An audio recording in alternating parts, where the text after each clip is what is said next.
The evening had all the makings of perfection in his mind. He had rehearsed it for days, savoring the thought of arriving at one of the city's most prestigious five-star hotels with his beautiful young lover on his arm. Everything about the plan was carefully constructed, every detail chosen to impress her, to make her feel that she had chosen a man of importance, wealth, and control. For him, it wasn't just about the affair itself, it was about the show, the presentation.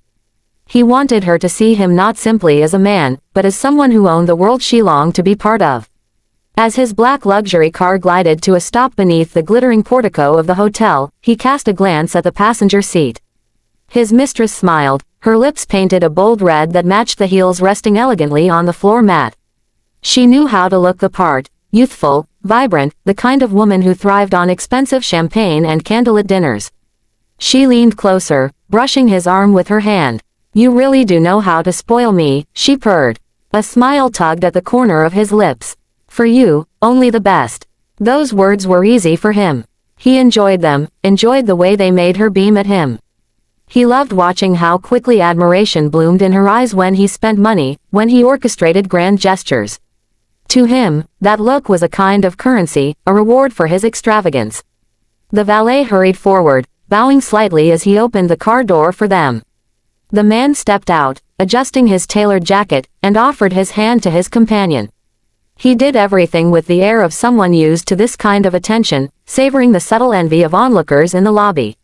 He could already feel the weight of admiration from strangers who wondered who he was, what kind of man had the power to sweep into a place like this as though it belonged to him. The lobby itself gleamed, crystal chandeliers poured light across polished marble floors, and a faint aroma of roses lingered in the air. Everything about the setting whispered of wealth and exclusivity. His mistress clung to his arm, looking around with wide-eyed wonder. "Everyone's staring at us," she whispered, half in awe. "They're staring at you," he said smoothly, though deep down he knew she was impressed by his presence, his ability to make all this happen. It thrilled him. At the reception desk, an impeccably dressed young woman greeted them with the kind of professional smile that came with years of training. He produced his identification card and booking confirmation with a practiced air, sliding it across the counter as though it were routine for him. The woman typed quickly, her eyes darting to the screen.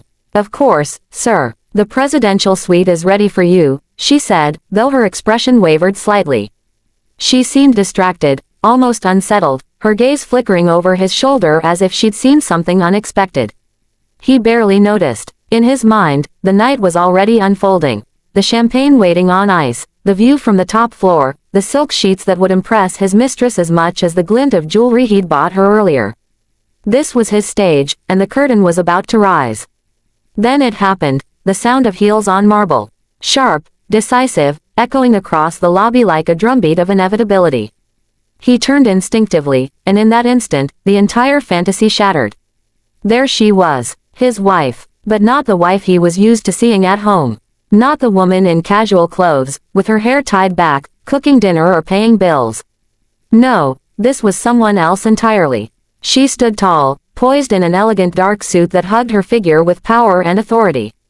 Her eyes, cold and steady, fixed on him as though she'd been expecting this moment. In her hand was a slim leather folder, the kind used for contracts and signatures. For a heartbeat, he couldn't move. His throat tightened. The mistress beside him stiffened, sensing something was wrong, but not yet understanding the depth of it.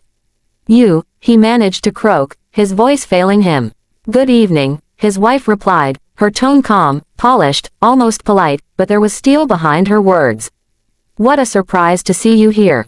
The receptionist straightened instantly, her face lighting with recognition. "Madam, you've arrived. The documents are prepared, and the transition is complete. Congratulations, you now officially own the property." The words struck him like a thunderclap. Own the property. His mind scrambled to process it. His wife owned the hotel. The mistress glanced from one to the other, her confidence crumbling. Her painted smile faltered as her grip on his arm slackened. She realized, far too late, that she had walked into a storm. His wife's gaze never wavered.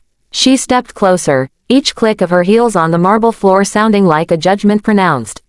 When she stood before him, she tilted her head slightly, as though she were studying a curious but disappointing exhibit. While you were busy wasting your time and money, she said, her voice low but slicing through the silence, I was investing mine.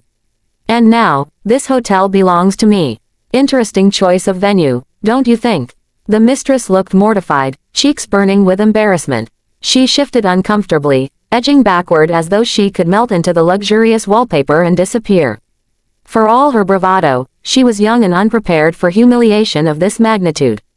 The man swallowed hard. His usual arsenal of charm and smooth words deserted him. He couldn't even bring himself to lie or make excuses. The weight of his wife's gaze pinned him to the spot.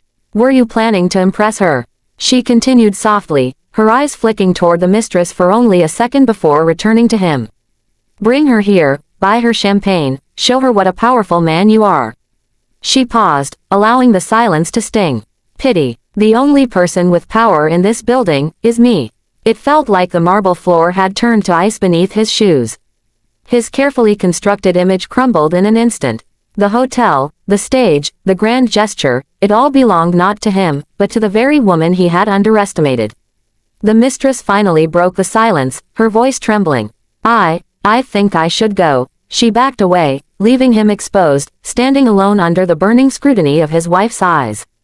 He opened his mouth, desperate to say something, anything that might salvage the moment. But no words came. He was frozen, his own arrogance collapsing in on itself. His wife leaned in slightly, her perfume subtle but sharp, her voice calm yet devastating.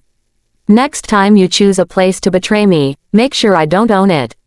With that, she turned on her heel, her figure commanding every eye in the lobby as she strode away. The staff parted for her like loyal subjects. She didn't look back. She didn't need to. And he was left standing there, mute, broken, and humiliated, realizing far too late that the game he thought he controlled had been hers all along.